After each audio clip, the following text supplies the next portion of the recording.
My fiancée texted me, "I need a month to decide if you're worth it." I replied, "Take all the time you need." What she found out. 24 hours later, changed her mind instantly. Original post. I'm 38, male, and got the text Monday morning while prepping breakfast. My girlfriend Amber, 32, and I have been together 3 years, living together for 18 months. We were planning to get engaged next year. The text came at 6:45 a.m. while I was getting ready for work. Preston, I need some time to think about us, about whether you're really worth committing my life to. I need a month to decide. Don't contact me during this time. I stared at my phone for maybe 2 minutes. 3 years together, living together for 18 months, and she needs a month to decide if I'm worth it. My first instinct was to call immediately, maybe drive over to her sister's place where she probably was. But something stopped me. Maybe it was the memory of my serious relationship 3 years ago, when I spent months chasing someone who'd already mentally checked out. So I sat there, finished my coffee, and really thought about it. For a second, I wondered if I was being too harsh in my initial reaction. Maybe she was just scared about commitment. But then I reread the text. Whether you're really worth committing my life to. Not scared about marriage, questioning my worth. By 8:47 a.m., I'd made my decision. Take all the time you need. Then I put my phone down, ate breakfast, got dressed, and went to work like it was any other Monday. Here's what Amber didn't know when she sent that text. See, I handle a lot of things quietly, not because I'm some martyr, just because it's easier, less drama. But when someone tells you they need to evaluate your worth after 3 years, well, that changes the equation entirely. First thing I did Tuesday after work was call my property manager. The downtown condo we live in, it's mine. Bought it 4 years ago, before we moved in together. Amber's name isn't on anything. She pays me $700 a month as her share of the $2,200 rent, which is reasonable, but doesn't cover utilities or HOA fees. I never pushed it. Hey Jim, quick question. If I need to remove someone from my apartment who's not on the lease, what's the process? Depends. They getting mail there? Been there over 30 days? Yeah, about 18 months. Then they're a month-to-month tenant legally. You need to give 30 days written notice. Perfect. She wanted a month anyway. Next, I called my insurance company. Amber's been on my health insurance through my work for the past year. Her assistant manager position at the boutique doesn't offer benefits. Hi, I need to remove someone from my coverage during open enrollment. Yes, effective immediately when the window opens Thursday. No qualifying event, just open enrollment changes. The car situation was trickier. Last year, Amber's ancient Civic finally died. I helped her get a 2019 CR-V. The loan's in my name because her credit was damaged from old. Retail debt. She makes the $420 monthly payment. Sometimes. Let me check my spreadsheet. She's covered it maybe 60% of the time over the past 14 months. I didn't do anything about the car yet, just made a note to discuss with my lawyer friend. By Tuesday evening, I'd made a comprehensive list. Condo, mine. Health insurance, through my job. Car insurance, my policy. Phone plan, she's on my family plan. Gym membership, my corporate account. Streaming services, all mine. Credit card, she's an authorized user on one of mine with a $3,000 limit. I wasn't being petty. She wanted to evaluate my worth. Cool, but that evaluation period means we're not partners anymore. Partners share things. People being evaluated don't get partner benefits. That evening, I came home to an empty condo. Her stuff was still there, but she'd packed a bag. Found a note on the kitchen counter. Staying with Bianca for a while. Please respect my need for space. I ordered Thai food and watched the Celtics game. Slept better than I had in weeks, though part of me did miss the good times we'd shared. Wednesday morning, 6:47 a.m. My phone explodes. 17 missed calls, 43 texts. It started with confusion. Preston, my card got declined at Starbucks. What's going on? Why isn't my card working? Then escalation. This isn't funny. I can't get gas. My card won't work. Answer your phone. Then bargaining. Baby, please, I need to get to work. Can we talk? I didn't mean it like that. The call started at 7:15 a.m. I didn't answer. She wanted space to evaluate. She got it. 8:30 a.m. I get a call from Bianca. Declined. 9 a.m. Unknown number. I answer. Is this Preston? Male voice, aggressive. Who's asking? "This is Dylan, Amber's brother. What the hell did you do? She's stranded at a gas station crying." "I didn't do anything, Dylan. Amber asked for a month to evaluate whether I'm worth committing to. I'm respecting her wishes by removing her access to my credit." "That's financial abuse," I actually laughed. "Financial abuse, Dylan? I removed her as an authorized user from my credit card. She wanted to evaluate our relationship. That means we're not together right now. Why would she have access to my credit? She needs that card. How's she supposed to live? With her own money, like an adult? She has a job. You know she doesn't make enough to what? Live the lifestyle she's accustomed to? The one I've been subsidizing? Yeah, I'm aware." He cursed me out. I hung up. By noon, the flying monkeys were in full formation. Her mom, Rita, called my office. I had my assistant tell her I was in meetings all day. Here's the thing about Amber's family. They've been real comfortable with our arrangement. When we visit, I pay for dinners. When they need something fixed, they call me. When Dylan's kid needed school supplies last fall, guess who Amber volunteered to help? But respect, appreciation? Rita had initially seemed like a caring mother, genuinely concerned about her daughter's happiness. But over time, I noticed the pattern. I'm just stable, boring, good enough for their daughter to settle for. I've heard Rita joke about how Amber could do better if she really tried. Heard Bianca tell her she should keep her options open, just in case. Well, congrats. She's exploring those options now. Thursday was illuminating.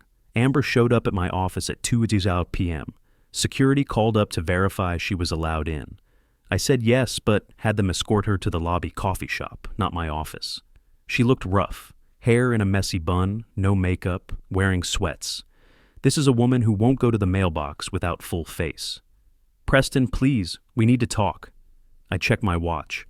"I have 15 minutes. What's up?" Her face crumpled. "What's up? Are you serious? You canceled my cards. My phone isn't working. I couldn't even Uber here. Bianca had to drive me." "Your phone?" I pulled out my personal phone, checked the family plan. "Huh. Looks like you use 45 gigabyte of data this month already. It's throttled, not canceled. That's why I suggested you upgrade your line to unlimited, but you said it was too expensive." "I meant—" She stopped. "Preston, please. This is insane. You can't just cut me off from everything." "I haven't cut you off from anything that's yours. Your credit cards should work fine. Your car works. Your job exists. What exactly did I cut you off from?" She stared at me. "You know I can't afford—" "Preston, my cards are maxed. You know that." I did know that, because I've been paying them down.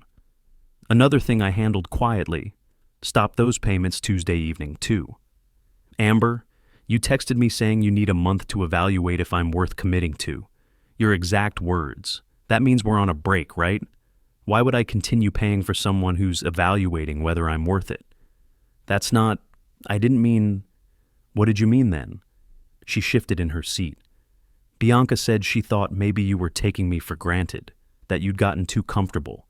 She said I should shake things up, make you work for it a little." There it was. So this was a game? A manipulation tactic? "No, I mean, I just wanted to see if you'd fight for me, for us. Fight for someone who questions my worth after 3 years. Why would I do that? Because you love me. I did, very much. Enough to carry you financially without complaint.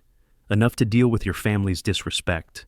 Enough to pretend I didn't notice you've been window shopping for my replacement on dating apps." Her face went white. "How did you—" "Your iPad syncs to your phone, Amber.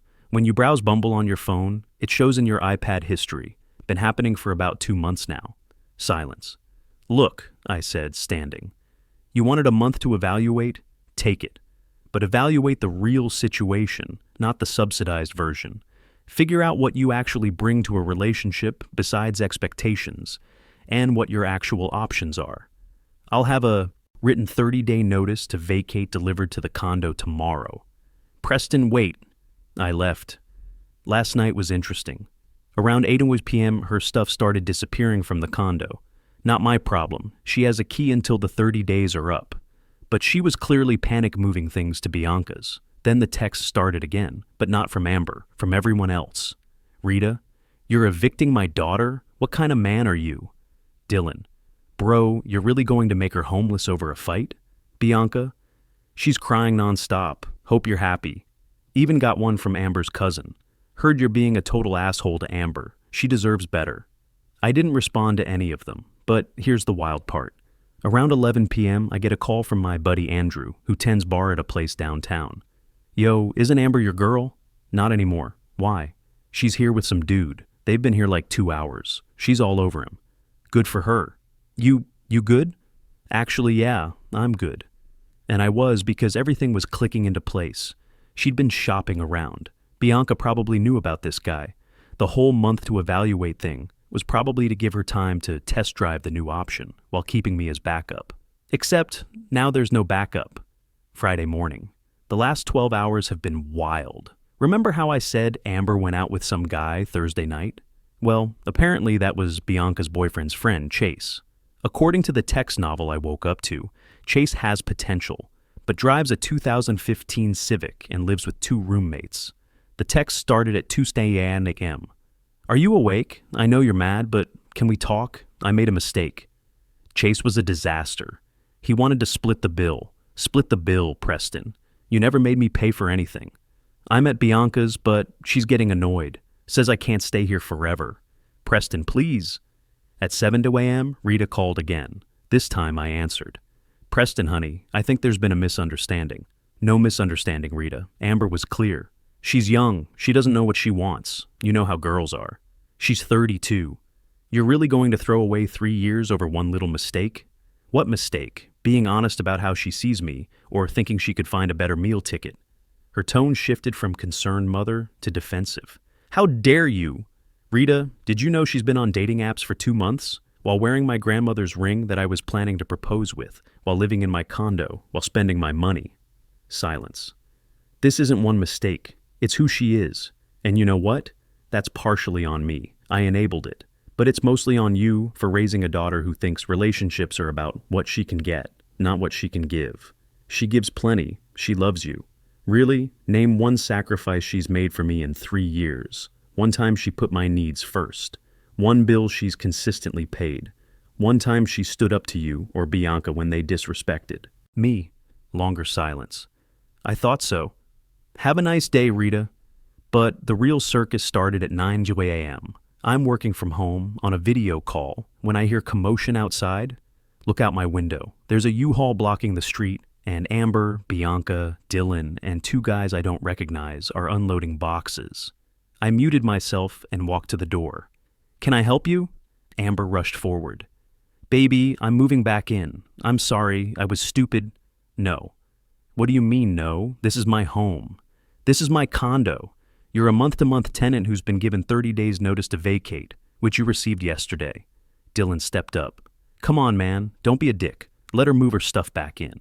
Her stuff never left. She took it to Bianca's last night. Now she's trying to move it back. That's not happening. Bianca chimed in.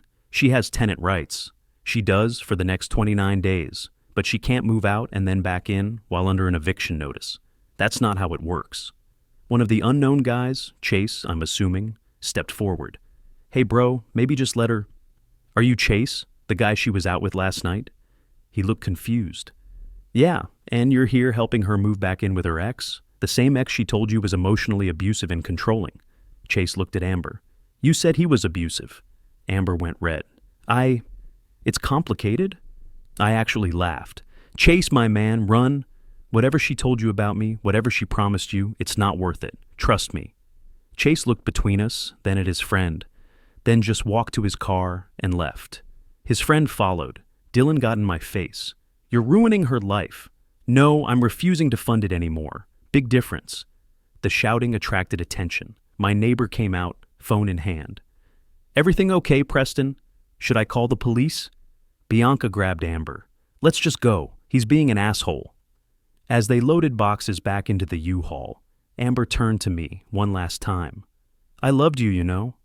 No, Amber, you loved the lifestyle I provided. If you loved me, you wouldn't have needed a month to figure out my worth. She started crying. Dylan flipped me off. Bianca muttered about karma. They left. 20 minutes later, I get a Venmo request from Amber for $1,500. The note, for U-Haul and emotional distress.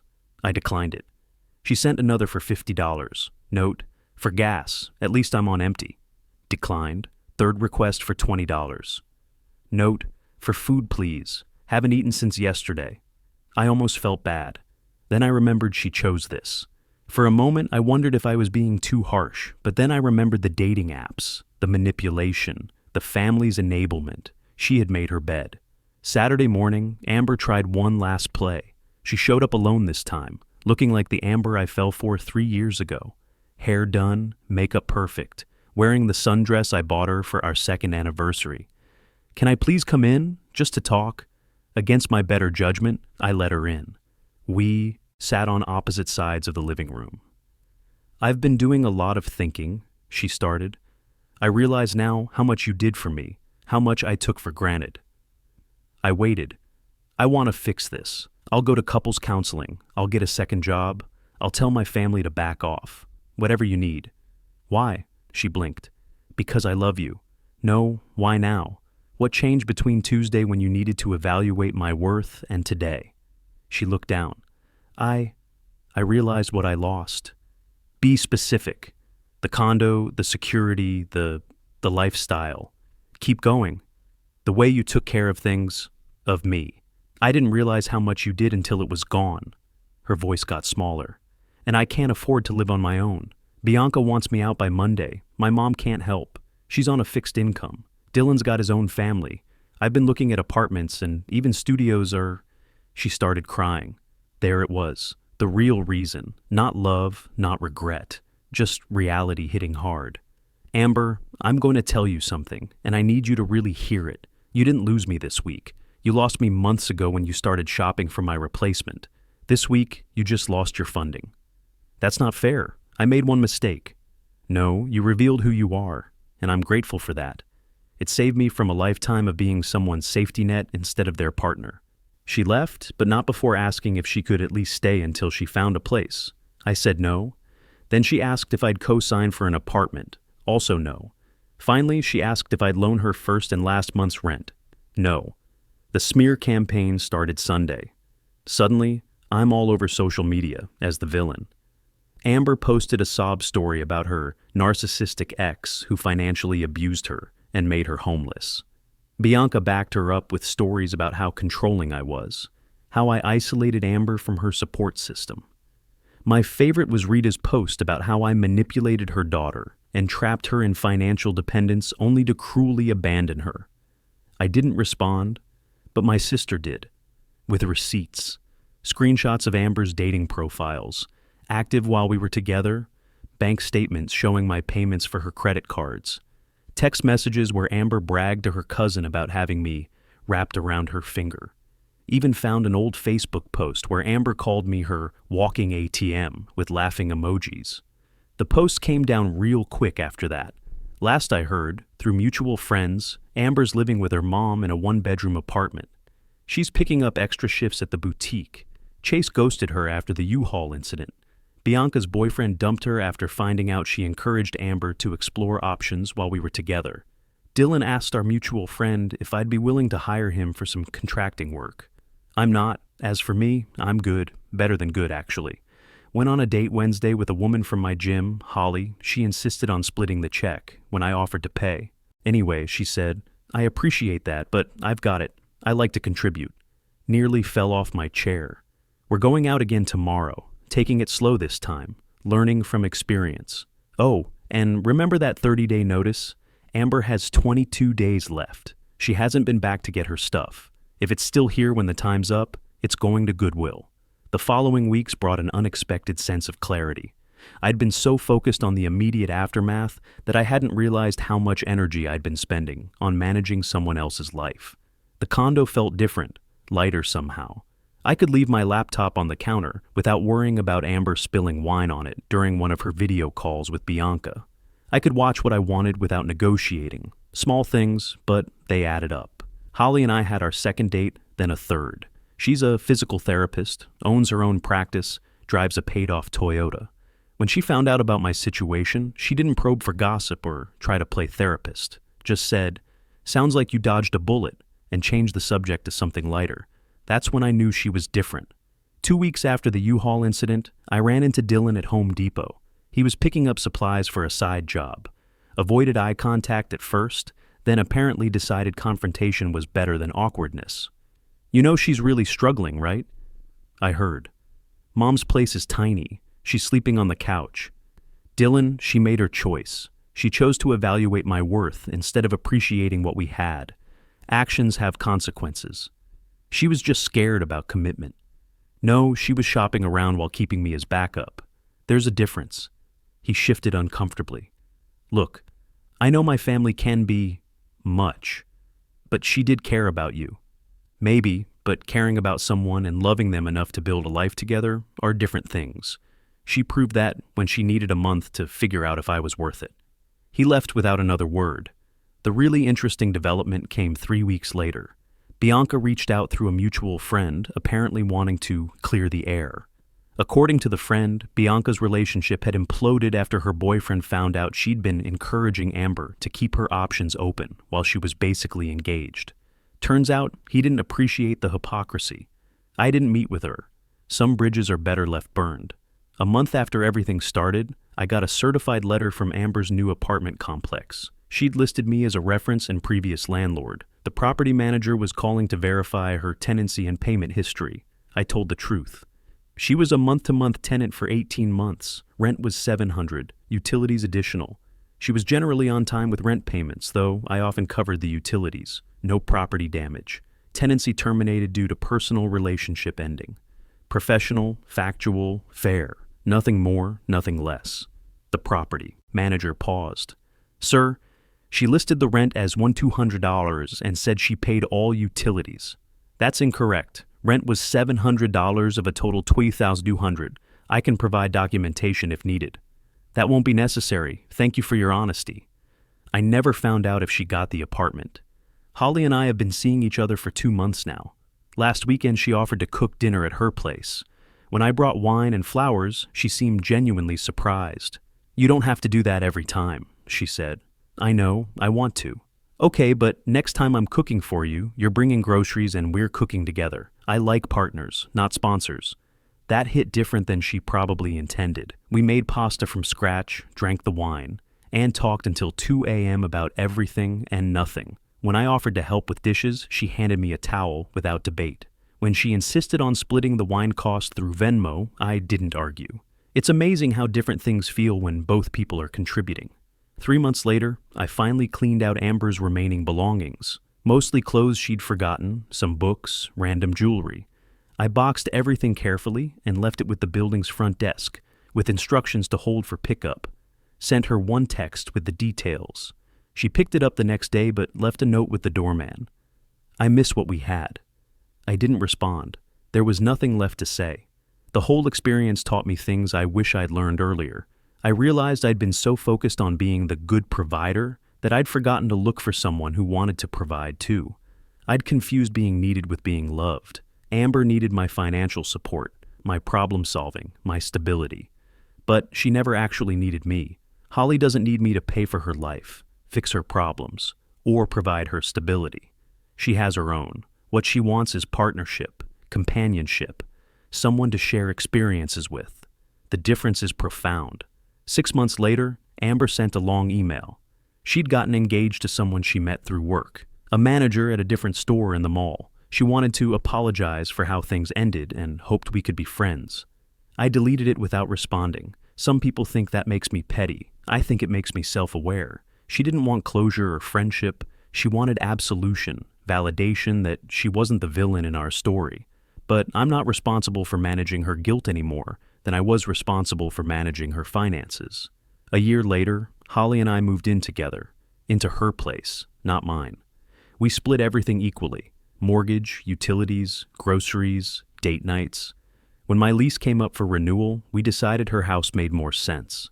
Better neighborhood, bigger yard, room for the dog we're planning to adopt.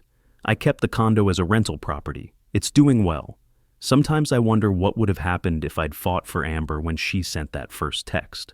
If I'd shown up at Bianca's place with flowers and apologies, probably would have bought myself another year or two of the same dynamics before she found another reason to test my devotion. The truth is, when someone shows you who they are, believe them. When someone tells you they need time to figure out if you're worth it, They're really telling you that you're not. The right person doesn't need a month to evaluate your worth. They see it, appreciate it, and work to add value to your life instead of extracting it. I learned the difference between being someone's choice and being someone's option, between being loved and being useful, between partnership and sponsorship. Best education I ever got. Worth every uncomfortable moment. Thanks for reading, Reddit. Hope this helps someone else recognize the signs earlier than I did. You can't build a future with someone who's not sure you're worth their present.